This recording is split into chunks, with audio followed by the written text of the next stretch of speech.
Hello Rockstars, my name is Christopher from RAKwireless, and in today's video we will create a noise level alarm with WisBlock. Noise alarms can be useful in industrial environments where it is necessary to maintain a healthy noise level for the workers. To test this, we will be using the RAK4631 core and the standard baseboard with the RAK18000 PDM microphone.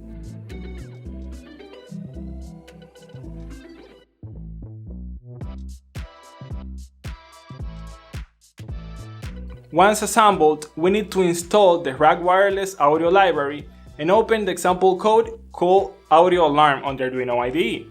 Select the WisBlock RAK4631 board and the serial port where it is connected. This also works with the ESP32 and RP2040 cores.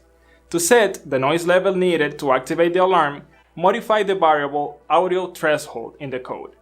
This is not a dBA scale, but intuitively, a larger number means a less sensitive alarm. We will set it to 3000. We click on Upload and wait for the core to be flashed.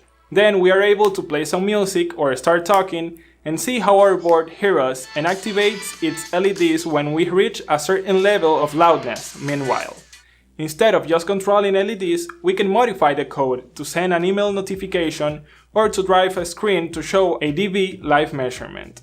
Thanks for watching, and I invite you to reproduce this example by yourself, visiting the link below for a detailed guide. Ciao!